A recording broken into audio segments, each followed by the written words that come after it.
수학의 15번째 시간으로서 그리스도인의 자유란 무엇인가? 라는 주제로 함께 말씀 나누기를 원합니다.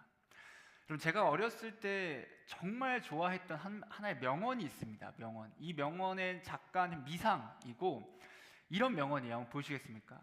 정말 명언입니다. 여러분 보신 적 있습니까? 명언이죠. 제가 너무 오글거리지만 읽어드리겠습니다. 학생이라는 죄로 학교라는 교도소에서 교실이라는 감옥에 갇혀 출석부라는 재수 명단에 올라 교복이란 재수복을 입고 공부란 벌을 받고 졸업이란 석방을 기다린다.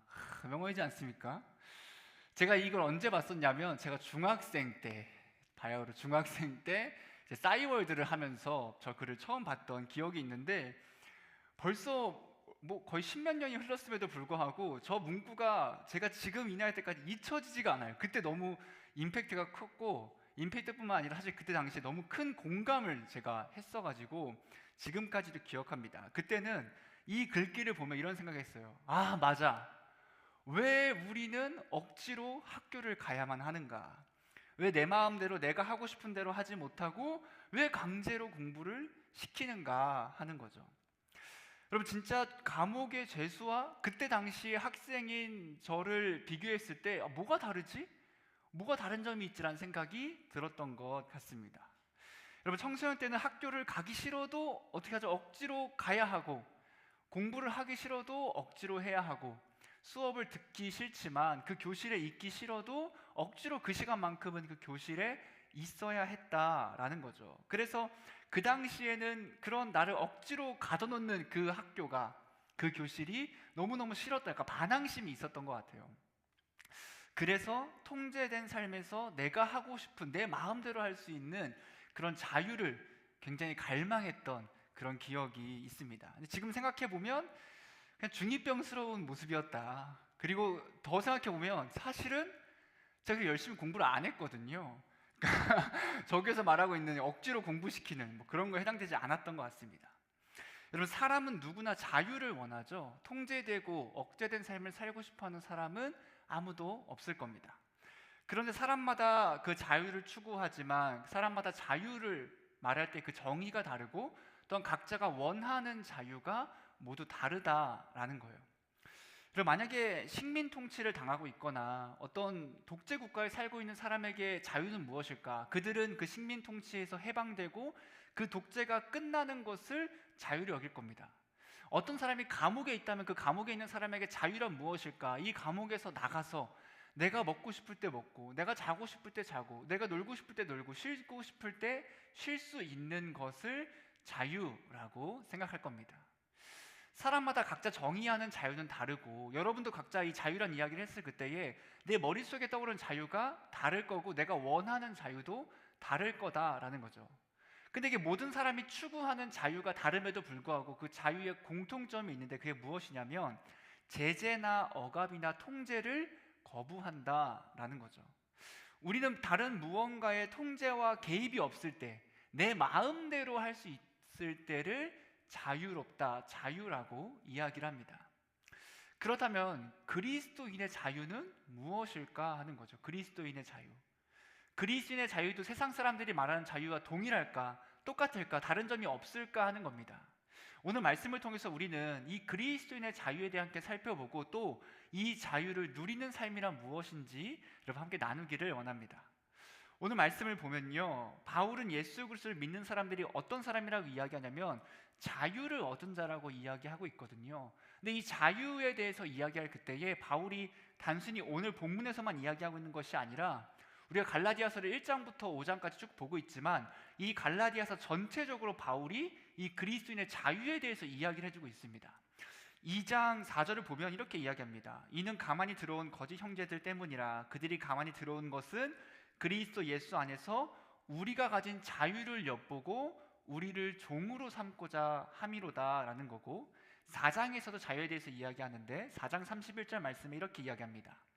그런데 형제들아, 우리는 여종의 자녀가 아니요 자유 있는 여자의 자녀다. 그 자유를 얻은 자녀라고 이야기하고 5장 1절 말씀에서도 이야기해 줍니다. 그리스도께서 우리를 자유롭게 하려고 자유를 주셨으니 그러므로 굳건하게 서서 다시는 종의 멍에를 매지 말아라 라고 바울은 갈라디아서를 쭉 통해서 자유에 대해서 계속 이야기해주고 있었다라는 거죠.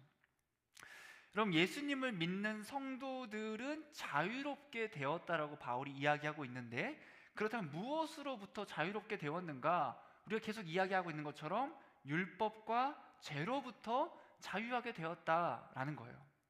갈라디아 교회 안에는 거짓 형제들, 거짓 교사들이란 사람들이 들어와서 다른 복음을 계속 전파했죠. 어떤 복음이었냐면 믿음만으로는 충분하지 않다. 율법의 행위가 함께 있어야 율법을 지킴으로 말미암아 의롭다함을 얻을 수 있다라고 하면서 그들이 거짓된 잘못된 복음을 전하면서 갈라디아 교회 성도들을 현재 율법의 노예로 다시 만들려고 했던 그 모습에 대해서 바울이 어떻게 이야기하냐면 아니다, 아니다.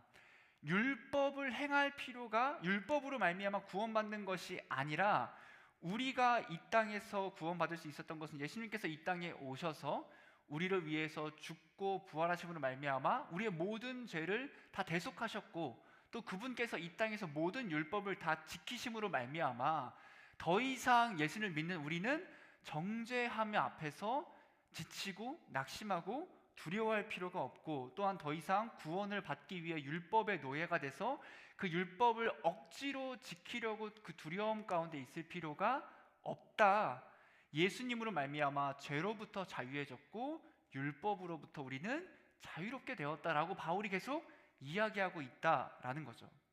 그래서 갈라디아서 5장 1절부터 12절까지 어떤 이야기를 해주고 있었냐면, 그리스도가 우리에게 주신 그 복음의 자유를 너희가 잃지 말아라, 그 자유를 놓치지 말고 잃어버리지 말아라고 이야기한다면, 5장 13절부터 15절에서는 그 그리스도로 인해서 받은 그 자유를 너희가 오용하지 말아라, 잘못 사용하지 말아라고 경고하고 있는 부분이 오늘의 본문 말씀입니다. 여러분, 중요한 것은 무엇이냐면 우리가 자유를 얻게 되었다 할 때 자유를 얻을 수 있었던 이유는 무엇이냐면 우리가 뭔가 투쟁했기 때문에 얻은 것이 아니다라는 거거든요. 여러분, 자유를 얻기 위해서 어떻게 해야 됩니까? 나의 노력이 원래 필요하잖아요. 뭐 싸우든지 투쟁하든지 어떻게 나의 노력과 힘을 통해서 그 자유를 우리가 얻어야 하는 건데, 바울은 지금 우리가 어떻게 자유를 얻었다라고 이야기해주고 있냐면 그 자유는 하나님의 부르심으로 말미암아 가능했다라고 이야기합니다. 13절 상반절 말씀에서 이렇게 이야기합니다. 형제들아, 너희가 자유를 위하여 부르심을 입었다라는, 부르심을. 바울은 갈라디아 교인들에게 자유를 위하여 부르심을 받았다라고 이야기합니다. 즉 하나님께서 너희를 부르셨기 때문에 너희가 자유롭게 될 수 있었다, 너희가 그 자유를 소유할 수 있었다라고 이야기해주고 있는 거죠. 그리스도인의 자유의 삶은 우리의 노력과 투쟁과 우리의 힘으로써 얻은 것이 아니라 하나님이 우리를 불러주셨기 때문에 우리가 그 자유 가운데 나아갈 수 있게 된 것입니다. 여러분, 기억할지 모르겠지만 우리가 소명에 대해 한번 이야기한 적이 있거든요. 하나님의 부르심에 대해서. 우린 죄인이어서 앞을 볼 수 없는 어두움 가운데 있고 그 죄로 말미암아 하나님을 쳐다볼 수도 없는 상황에 있는데 하나님께서 우리를 불러주신 거죠. 한솔아, 누구야 누구야라고 불러주셨기 때문에 사실은 죄로 인해서 하나님을 볼 수 없는데 불러주셔서 하나님을 볼 수 있게 됐고, 하나님께서 우리에게 그 복음을 예수 그리스도에 들을 수 있는 그 시간을 주셔서 그 복음을 들음으로 말미암아 우리가 예수님을 알게 되고, 예수님을 알므로 말미암아 믿을 수 있게 됐고, 믿음으로 말미암아 자유하게 되고 그 믿음으로 그 자유를 누리며 살아가게 되었다라는 겁니다. 그럼 예수님을 믿는 모든 사람들, 믿는 우리들은 그 부르심으로 말미암아 자유를 얻고 그 자유를 누리며 살아가는 사람들이다라는 거예요. 하지만 세상 사람들이 우리 어떻게 보냐면, 너희가 자유롭다고? 너희가 뭐 어떻게 자유롭냐? 너네 되게 속박되고 억압된 삶을 살아가고 있지 않냐라고 생각하고 이야기합니다. 여러분, 실제로 우리들 가운데서도 아마도 그렇게 생각하는 청년들이 있을 거라고 생각해요. 왜 억압되고 왜 통제된 삶을 살아가는가? 이런 거죠. 기독교는 왜 그렇게 하지 말라는 것이 많은 건가? 또한 반대로 기독교는 왜 그렇게 자꾸 무언가를 우리에게 하라고 하는 건가 하는 겁니다. 그럼 뭘 하지 말라 그러죠? 술 먹지 마라, 뭐 비난하지 마라, 화내지 마라, 욕하지 마라, 거짓말하지 마라, 음란하지 마라라고 뭘 계속 하지 말라라고 하는 거예요. 또 반대로 뭘 하라고 하죠? 기도해라, 말씀 읽어라, 예배해라, 찬양해라, 사랑해라, 용서해라, 기뻐해라 등 또 계속 뭘 하래요. 그러니까 뭘 하지 말라고 이야기하고 뭘 계속 하라고 이야기하는 거 보니까 이거는 되게 속박과 억압된 삶을 살아가는 것 아닌가 하고 생각을 하는 겁니다. 하지만 성경은 분명히 그리스도인들인 우리에게 너희는 자유하다라고 이야기해주고 있거든요. 심지어 이러한 자유가 우리 가운데 몇몇만 누리는 특권이 아니라 우리 모든 예수를 믿는 우리 모두가 다 이 자유를 누리며 살아갈 수 있는 그 자유 안에 살아가는 사람들이다라는 거죠. 여러분, 그렇다면 우리가 자유롭다고 할 때 이 그리스도인의 자유는 무엇일까? 이 자유라는 것은 무엇일까 하는 겁니다. 모든 제재와 제한으로부터 자유해지는 것인가? 아무것도 우리를 막는 게 없다면 우리가 자유롭게 되는 것인가? 바울은 이렇게 오해하는 사람들에 대해서 지금 그렇지 않다라고 이야기해주고 있습니다. 예수님을 믿음으로 말미암아 우리가 죄와 율법으로 자유롭게 되었다 이야기하잖아요. 여러분, 죄와 율법이 자유롭게 되었습니다. 율법을 더 이상 지킴으로 구원받지 않아도 됩니다라고 이야기할 때 어떤 오해가 생기냐면, 율법을 지키지 않아도 되는구나. 그러면 내 마음대로 살아가면 되는 건가? 내가 하고 싶은 대로, 내가 원하는 대로, 뭐 말씀은 말씀대로 있지만 내 삶은 내가 자유롭게 살아가면 되는 거 아닌가 하는 오해가 나올 수 있었다라는 거죠. 자유를 넘어 어디로 가게 되냐면 자유를 넘어 방종으로 가게 되는 겁니다. 13절 중반절에서 그래서 이렇게 바울은 이야기합니다. 형제들아, 너희가 자유를 위하여 부르심을 입었으나 그러나 그 자유로 육체의 기회를 삼지 말아라라고 경고해주고 있다라는 거죠. 우리가 예수님을 믿음으로 말미암아 자유롭게 된 것은 사실이지만 그 자유로 말미암아 우리의 육체의 기회를 삼지 말라고 이야기합니다. 그 육체라는 것은 진짜 우리의 그런 몸을 이야기하는 것이 아니라 우리의 죄악된 본성, 우리의 그 타락한 본성, 죄성을 의미하는 것입니다. 이런 얘기죠. 예수님께서 우리를 자유롭게 하셨다는 것은 우리가 더 이상 나의 죄 때문에 정죄함 받아서 낙심하고 죄책감에 사로잡힐 필요가 없다는 것이고, 더 이상 율법을 억지로 지킴으로 말미암아 그 율법의 멍에를 메고 노예가 될 필요가 없다는 것이지, 율법 자체가 필요 없고 너의 마음대로 우리의 죄성에 따라 악함을 행하며 살아가라고 하는 것이 아니다라는 거예요. 그런 것이 아니다라는 거죠. 여러분, 자유에 대해 좀 고민해 볼까요? 자유? 여러분, 자유란 무엇일까요? 자유. 우리는 아무것도 나를 방해하는 것이 없고 내 마음대로 할 수 있는 것을 자유라고 생각합니다. 그래서 하나님의 말씀을 지켜야 합니다라고 할 때 어떻게 생각하냐면 그건 자유롭지 않은 거예요. 왜? 내 마음대로 할 수 없으니까 자유롭지 않다고 생각하는 겁니다. 여러분, 하지만 정말 우리에게 어떠한 제재도 없으면, 어떠한 통제와 억압이 없으면 진짜 자유로운 것인가 하는 거죠. 여러분, 정부가 없는 나라들이 있죠. 그러니까 정부가 기능을 제대로 못하거나 그 정부가 세워지지 않는 그런 무정부의 나라들이 있습니다. 그럼 그렇게 정부가 없는 나라들을 우리가 머릿속에 좀 떠올려 본다면 그 나라들이 정말로 제재와 통제가 없잖아요. 누구도 막을 수 없잖아요. 정부가 없으니까. 그런데 그런 나라들이 정말로 너무너무 자유로운가 하는 거예요. 아무도 그들을 막지 않고 아무도 그들을 통제하지 않으니까 그들은 마치 유토피아 같은 삶을 살아가는가, 너무 자유롭다, 우리 마음대로 하면 되네라고 살아가는가? 그렇지 않다는 거예요. 무정부, 어떠한 통제도 제재도 없는 그 나라에서 일어나는 것은 살인과 강간과 수많은 범죄들이 일어난다라는 거죠. 여러분, 청소년들을 좀 볼까요? 청소년들이 무엇을 싫어하냐면 사춘기의 청소년들은 그 부모님의 잔소리를 싫어합니다. 엄마가 뭐 방 치워라, 너 왜 공부 안 하냐, 너 왜 이렇게 하냐, 왜 그렇게 사냐라고 이야기할 때 그게 듣기 싫은 거죠. 왜 이렇게 자꾸 잔소리 하냐고. 그래서 뭘 하냐면 가출을 하게 됩니다. 가출하면 어떻죠? 통제가 없어요. 부모님도 나를 신경 쓰지 않고 어떤 어른도 나에게 뭐 하지 마라, 뭐 해라라고 하지 않고 내 마음대로 살아갈 수 있는 자유가 주어졌네요. 그러면 그 가출한 청소년들을 향해서 우리가 야, 니 진짜 부럽다, 너 왜 이렇게 자유롭냐, 너 이렇게 헐헐 날아다니는 삶을 살아가냐라고 하냐는 겁니다. 그럼 그렇지 않죠. 가출한 청소년들은 더 이상 의지할 것이 없고 있을 곳이 없고 먹을 것이 없어서 오히려 외롭고 배고프고 또한 범죄에 연루된 삶을 살아가기도 한다라는 겁니다. 마이클 샌델의 정의란 무엇인가라는 책에 보면 자유지상주의에 대해서 나오는 부분이 있거든요. 여러분, 자유지상주의자들이 이렇게 이야기한다고 합니다. 왜 우리가 국가의 법을 지켜야 합니까? 우린 자유로운 삶을 살아야 하는데, 그래서 왜 안락사를 하면 안 되는 겁니까? 왜 장기 매매를 하면 안 되는 겁니까? 왜 마약을 하면 안 되고 왜 국가가 우리의 자유를 제한합니까? 라고 하는 거죠. 그럼 자유로운 건 뭐예요? 내 마음대로 할 수 있는 거예요. 내가 안락사 하고 싶으면 내가 죽고 싶으면 죽는 거고, 내가 사람의 장기를 매매하고 싶으면 매매할 수 있는 거고, 내가 마약하고 싶으면 마약할 수 있게 하는 것이 자유 아닌가라고 이야기하는 겁니다. 그럼 미국의 마약의 심각성을 아마도 다들 알고 계실 텐데, 미국 필라델피아 캐싱턴 애비뉴 건이라는 우리가 알고 있는 그 좀비 거리 있잖아요. 한 3km 정도의 마약 시장이 형성돼 있다고 합니다. 그럼 이게 이제 여러분 많이 보셨겠지만 그 펜타닐에 중독돼서 허리로 펴지 못하고 좀비처럼 걸어다니는 사람들을 보여주고 있는 건데, 이 필라델피아의 3km 정도 되는 그 거리는 그 마약에 대한 통제가 없다라고 합니다. 그래서 거기서 마약을 거래하든 마약을 직접 놓고 있든 아무도 그들을 제재하지 않아요. 아무도 그들을 억압하지 않아요. 아무도 그들을 통제하지 않아요. 그럼 자유로워 보입니까? 너무너무 편안해 보입니까? 그럼 그렇지 않다라는 겁니다. 정말 어떠한 틀도 어떠한 제재도 없는 것이 진짜 우리가 말하고 있는 자유인가?를 고민해 봐야 합니다. 사실 아니라는 거죠.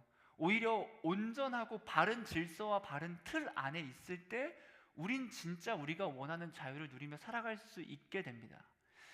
여러분, 양이 우리 안이 아니라 우리 밖에 있을 때는 그냥 늑대에게 잡아먹힐 뿐이지만, 그 양이 우리 안에 있을 때는 그 주인이 그 양을 지켜줌으로 말미암아 그 양은 오히려 더 편안하게 쉼을 누릴 수 있고 편하게 밥을 먹고 그 우리 안에서 마음껏 뛰놀 수 있게 된다라는 거죠.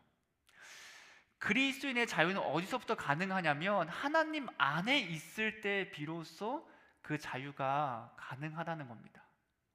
하나님의 무한한 사랑과 지혜와 그 능력의 울타리 안에서 하나님의 사랑과 돌봄을 받을 그때에 우리는 진짜 비로소 자유로운 삶을 살아갈 수 있게 된다라는 거죠.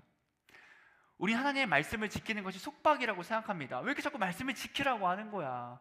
왜 나를 속박하는 거야? 왜 내 자유를 침해하는 거야? 라고 생각하지만, 여러분, 십계명 다들 알고 계시죠? 그 십계명에 보면 십계명을 두 가지로 나누죠. 하나님을 향한 계명과 이웃사랑의 계명을 볼 때에 5계명부터가 이제 이웃사랑인데 이렇게 됩니다. 부모를 공경하라, 살인하지 말라, 간음하지 말라, 도둑질하지 말라, 거짓말하지 말라, 이웃의 것을 탐내지 말라라고 하는 그 이웃사랑에 대한 계명을 우리 향해서 지키라 그럴 때, 왜 자꾸 나에게 뭘 지키라고 하는 거냐, 왜 내 자유를 제한하는 거냐라고 이야기할 수 있지만, 반대로 생각해 봅시다. 그러면 지키지 않는 삶을 살아가는 거예요.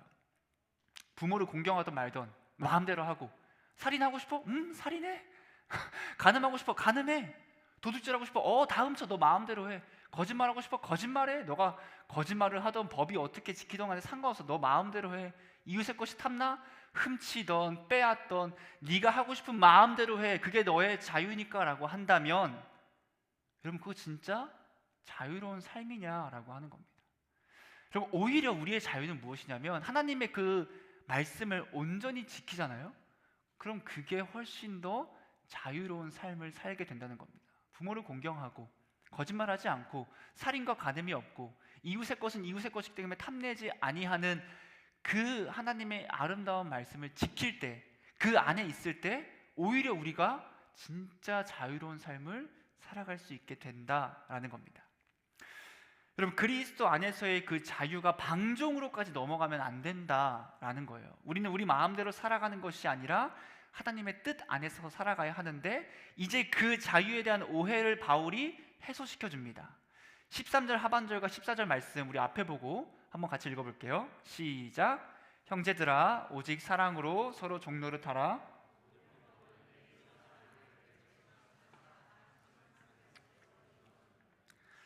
참 자유를 얻은 갈라디아 교인들에게 바울이 어떻게 이야기하냐면, 형제들아, 오직 사랑으로 서로 너희가 종노릇하라. 종노릇하라. 그리고 그렇게 서로 사랑하고 이웃 사랑하는 것이 예수님이 말씀하신 그 율법의 핵심이다라고 바울은 이야기해주고 있는 거죠. 여러분, 그 말씀 14절 말씀은 예수님께서 하신 말씀을 바울이 그대로 인용하고 있는 거죠. 또 신명기에서도 이야기하고 있는 거고, 한 율법 교사가 예수님에게 물어봅니다. 예수님, 율법 중에서 어느 계명이 가장 큽니까? 라고 궁금해서 물어본 게 아니라 예수님을 시험해요. 한번 대답해 보시지, 이런 거죠. 그때 예수님께서 이렇게 대답하십니다. 마태복음 22장 37절 40절 말씀에서 예수께서 이르시되 내 마음을 다하고 목숨을 다하고 뜻을 다하여 주 너희 하나님을 사랑하라 하셨으니 이것이 크고 첫째 되는 계명이요 둘째도 그와 같으니 내 이웃을 내 자신같이 사랑하라 하셨으니 이 두 계명이 온 율법과 선지자의 강령이다. 하나님의 율법의 핵심을 두 가지로 나눈다면 하나는 하나님을 사랑하는 것, 또 하나는 이웃을 사랑하는 것으로 우리가 그 핵심을 짚을 수 있는데, 바울은 복음으로 말미암아 자유를 얻은 성도들은 어떻게 이야기하고 있는 거냐면 너희가 이제는 그 하나님의 율법을, 하나님의 말씀을 온전히 지키며 살아가야 해라고 이야기하는 겁니다. 여러분 굉장히 모순되지 않습니까? 왜 모순되냐면 바울은 처음에 이렇게 이야기했어요. 율법을 지킴으로 말미암아 구원받는 것이 아니다. 우린 율법의 속박으로부터 해방되었다, 자유롭게 되었다. 근데 또 어떻게 이야기하냐면 그런데 너희는 그 율법을 지키며 살아가야 한다라고 이야기하고 있다라는 거죠. 그럼 우리는 이 말을 어떻게 이해할까요? 율법을 지키라는 건가? 지키지 말라는 건가? 율법에서 자유하게 되었다 했는데 다시 율법을 또 지키라고 하네? 이 두 가지 중에 우리는 무엇을 따라야 하는 건가? 고민이 되죠. 정답은 둘 다 맞는 말이다라는 겁니다. 이렇게 이해하면 됩니다. 우리는 구원의 목적으로 율법을 지킬 의무가 더 이상 없어요. 왜냐하면 예수님께서 그 모든 율법을 다 지키셨고 우리는 그분을 믿음으로 말미암아 그 율법의 멍에에서 자유롭게 되었기 때문이죠. 율법을 지킴으로 말미암아 구원받는 게 아니에요. 예수님을 믿음으로 말미암아 구원받게 되는 거죠. 하지만 그럼 예수님을 믿고 예수님의 값 없는 은혜로 온전히 구원받은 우리는 예수님을 믿음으로 말미암아 이제 어떻게 살아가야 하냐면 예수님으로 인해서 예수님을 위해서 살아가야 합니다. 복음을 들음으로 말미암아 예수님을 믿게 되고 예수님이 이런 분이시구나, 예수님 날 이렇게 죽으셨고 나 이렇게 구원해 주셨구나라는 것을 알게 된 성도들은 어떤 마음이 생기게 되냐면 그러면 나는 이제 어떻게 예수님을 위해 살아가야 하지? 나를 구원하시고 나를 사랑하시고 나를 지켜주신 그 예수님이 계시구나. 그러면 나는 이제 어떻게 그분을 위해 살아가야 할까를 고민하게 되는 거죠. 그 살아가야 하는 방법을 알려주고 그 하나님의 뜻을 알려주는 게 무엇이냐면 율법, 즉 우리로 말하자면 하나님의 말씀인 성경이 되는 겁니다. 그래서 이제부터 성경은 하나님의 뜻대로 살아갈 수 있는 우리의 기준과 이정표가 되게 되는 겁니다.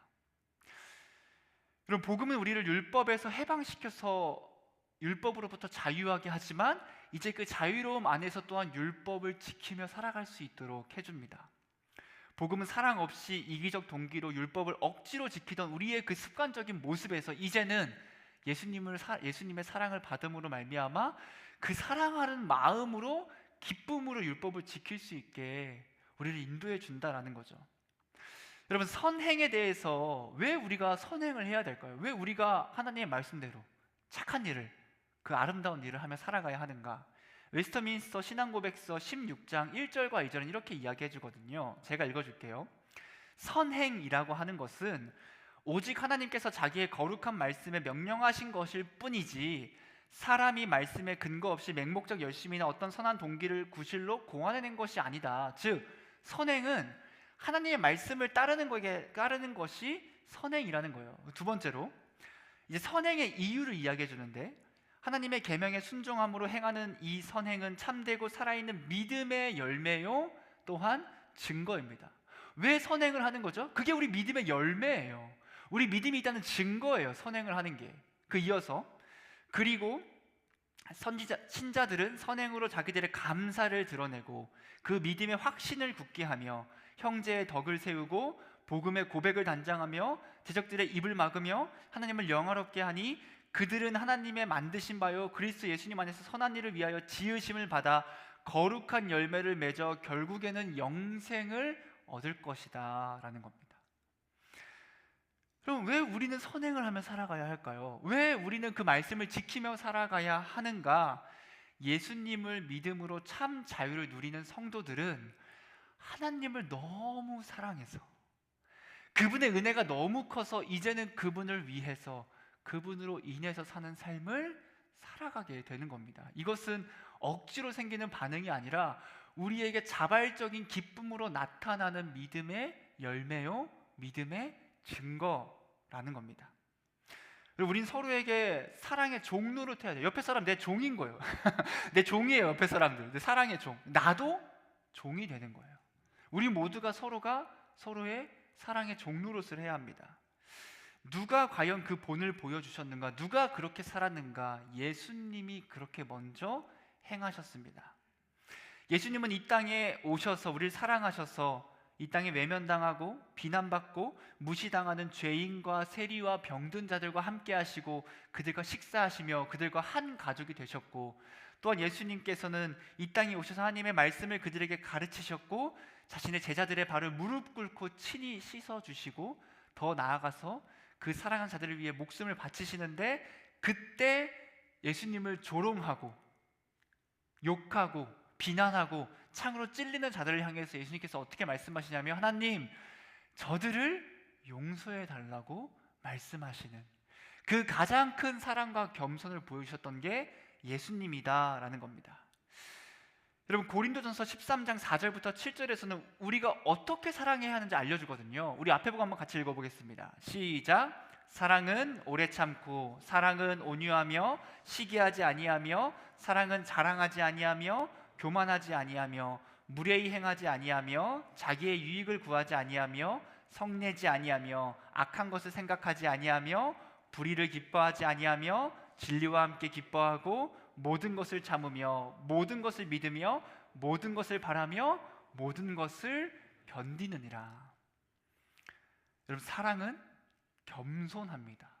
사랑은 이웃을 착취하지 않습니다. 사랑은 내 옆에 사람을 무시하고 외면하지 않습니다. 사랑은 굴림하려고 들지 않는다라는 거예요.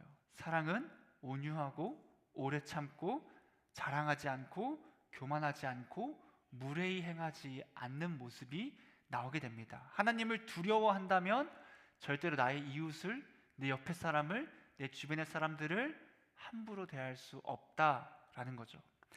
바울은 예수님을 믿고 그분을 믿음으로 말미암아 구원을 받은 우리가 이제 실제적으로 어떠한 삶을 살아가야 하는지 전해주고 있습니다. 어떠한 삶을 살아가야 하냐면 사랑하는 삶. 얼만큼 사랑해야 하냐면 종과 같이 서로를 높여주고 섬겨주는 모습을 보여야 한다라는 거죠. 여러분, 우리는 오늘날 서로 사랑하고 있습니까? 여러분, 옆에 사람 얼굴도 모르지 않습니까? 사랑해야 되는데 옆에 누가 있는지도 몰라. 그래서 사랑할 수도 없는 모습을 보이고 있지 않습니까? 여러분, 이웃을 향해 우린 사랑을 보여주고 있냐 하는 겁니다. 여러분, 교회는 아름다운 공동체죠. 아름다운 공동체가 되어야 합니다. 반드시 사랑이 넘치고 기쁨이 넘치고, 오늘 그 1, 2, 3부 때 설교했던 주정훈 목사님께서 말씀하셨던 것처럼 교회 안에는 위로와 사랑과 평안과 기쁨이 넘쳐나야 하는 거거든요. 근데 여러분, 이 교회 안에도 얼마나 싸움이 많은지 모릅니다. 우리는 우리의 그 알량한 자존심이 있죠. 알량한 자존심. 내 그 자존심을 건드는 사람에게, 내가 그 사람에게 차마 낮아질 수 없는 그 자존심이 있고, 또 더 높아지려고 하는 그 교만함과 군림하고자 하는 그 이기심이 우리 가운데 가득합니다. 그래서 우리는 예수님께서 분명히 낮아지라고 한 걸 알고 있거든요. 아, 맞아, 낮아져야 돼. 낮아지는 것이 더 높아지는 거라는 걸 알고 있는데 그게 막상 행동으로 나오지 않는다라는 거죠. 그럼 저도 마찬가지예요. 저도 말씀을 항상 준비하면서 곰곰이 생각해 봅니다. 나는 과연 사랑으로 종노릇하고 있는가? 아니, 종노릇까지 못하더라도 난 진짜 이웃을 사랑하려고 어떤 노력을 내가 하고 있는가? 노력하고 있는가? 내 자신이 사랑을 행하고 있는가라고 질문해보고 고민해본다면 사실은 그렇게 잘 하지 못하고 있는 저의 모습을 저도 바라보게 됩니다. 여러분, 사랑한다고 하는 것은 쉽지 않은 것 같습니다. 솔직히 너무 어려운 것 같아요. 너무 어려운 것 같아요. 그래서 우리는 예수님의 그 사랑하는 말씀을 어떻게 생각하냐면 하나의 권면 정도? 이렇게 한번 해보지 않을래? 아니면 부탁하는 것처럼, 야, 제발 좀 사랑 좀 해줘라, 사랑 좀 해라, 제발 부탁할게, 사랑 좀 해라 라고 해서 우리가 뭔가 하나 사랑하면 어떻게 느끼죠? 예수님, 내가 사랑했습니다, 저 좀 보셨죠? 저 사랑한 거 보셨죠? 이 정도면 되죠? 라고 마치 그분의 부탁을 내가 들어주었던 것처럼 행동한다라는 겁니다. 하지만 여러분, 예수님께서 말씀하신 사랑하라고 하는 것은 부탁이나 권면이 아니라 하나님의 자녀에게 주어지는 마땅한 명령이다라는 겁니다. 그리스도인의 자유는 하나님 안에서 하나님의 말씀을 따라 살아갈 때 진정한 자유한 삶을 살아가고, 그 자유한 삶을 살아가는 그리스도인은 무엇을 해야 하냐면 사랑해야 한다. 사랑해야 한다. 내 이웃을, 내 옆에 사람들을, 내 주변의 사람들을, 내 직장의 사람들을, 내 가족을, 내 친구를, 내 마음 가운데 그 미워하는 너무너무 싫은 그 사람조차도 우리는 사랑해야 한다라는 겁니다. 여러분, 사람을 미워하면 진짜 자유롭게 되나요? 내가 그 사람을 욕하고 시기하고 질투하고 막 비난하고 그 사람을 험담하면 너무너무 통쾌합니까? 막 속이 뻥 뚫리고 아우 막 답답해 미치겠는데 드디어 내가 욕하고 복수했네라는 통쾌함이 생깁니까? 여러분, 사람을 한번 미워해 보세요. 과연 자유로운가? 답답합니다. 화가 나고 미칠 것 같죠. 그 사람 얼굴만 봐도 난 다 괜찮지만 그 사람 얼굴만 봐도 만약에 제가 여러분 이 가운데 없지만 누구나 내가 막 싫어요. 절 욕했어요 막. 그럼 제가 설교를 하다가 그 사람 딱 봐. 이렇게 좀 흐리멍텅하게 봐야 되겠다. 딱 봐요. 그럼 제가 설교하다 어떤 마음이 들죠? 아우 막 이런 마음이 들면 제가 너무너무 통쾌하고 자유롭냐 하는 겁니다. 아니다라는 거죠. 미워하는 마음, 질투하는 마음, 바울이 오늘 15절에서 말하는 것처럼 물고 뜯고 험담하는 그런 마음과 모습은 우리에게 시원함과 통쾌함을 주는 것이 아니라 우리를 오히려 속박합니다. 그 죄와 그 율법으로 얽매이게 만드는 거죠. 하지만 사랑은 다릅니다. 사랑은 우리를 자유하게 합니다. 내가 아무리 그 사람이 미워도, 제가 이 가운데 미운 사람이 있다고 가정한다면 사랑하면 어떻게 되죠? 긍휼함이 생기는 거예요. 아, 그래도 하나님을 예배하고 있구나. 아, 그래도 우리가 그 청년이 혹은 그 사람이 하나님 앞에서 바로 서려고 노력하고 있구나. 긍휼함과 자비함과 용서함과 기쁨으로 나아갈 수 있게 된다라는 거죠. 여러분, 하나님 안에서 자유를 누리기 바랍니다. 내 마음대로, 내 생각대로, 내 육체에 따라, 죄성에 따라 행동하는 자유가 아니라 하나님의 말씀 안에서, 하나님 안에서 그 말씀을 따라 살아가는 자유를 누리고, 그 사랑을 경험함으로 말미암아 또한 그 사랑을 우리가 내 옆에 사람부터 시작해서 내 주변의 이웃들에게 전함으로 말미암아 군림하려고 하는 사랑이 아니라 더 낮아져서 그 사람을 높여주는 그 온전한 사랑을 행하는 우리 청년부가 되기를, 그리고 오늘날 우리 청년부 안에도 그 사랑이 가득하기를 주님의 이름으로 축복하며 소망합니다. 여러분, 함께 찬양하기를 원합니다. 우리가 찬양할 그때에 우리가 함께 이어져서 주님의 그 아름다운 성전이 되기를, 함께 사랑하며 나아가기를 찬양하며 나아갑시다.